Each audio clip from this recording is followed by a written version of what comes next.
I was putting all my excess money, maxing out my 401k, I didn't know what else to do with it. So for me, because if I would have kept it in the bank and if my check rose by that, 3, 4, 6, whatever percent per paycheck, I would have just spent it. So I was basically taking the Oreos out of the household in your analogy, because that extra couple $100, it's easy to spend that extra couple $100 over and over and over again. That's just a night out, take the wife to dinner. We'll go have a nice dinner. So I was putting in the 401k, which is a better solution, but it's still not the solution to build wealth. Because once again, you don't really have control of it. Sure, you can take it out. I took mine out and what was the tax penalty? I don't know. I got a big tax penalty when I took out, except that money I quintupled in 4 years. So I think it was good to take out and pay the taxes. Well, and if you qualify as a real estate professional that year, then you probably had enough write-offs to take away from that income. And that is correct.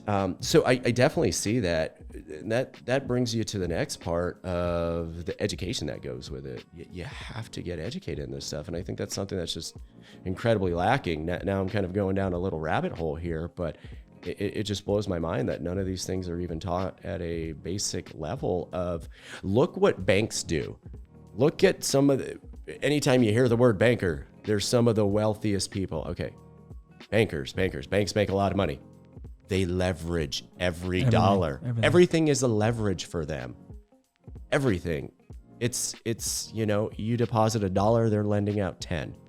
Oh, and those $10 they lend out, that individual with the $10, they might use that $10 as leverage for the bank and continue that role. So basically, they're making money out of thin air with securities backed by it. So I think it's something that you got to follow where the money is. And I don't know if I've ever heard it before, and I think it's phenomenal. Like, okay. So I was at a presentation the other day. I wonder if I can get it, but yeah, basically showing how you turn $100 into $2,700 is what the bank does. It is from person to person to person, and how that's actually interconnected. I'm going to find out the term that's going to drive me nuts. But not compounding interest, but fractional banking. That might have been it. I'll let you look it up, but I think so. Yes. Here's the best. I think it's the fractional banking You're concept. correct. Yeah. Okay, so, but here's the funny thing though.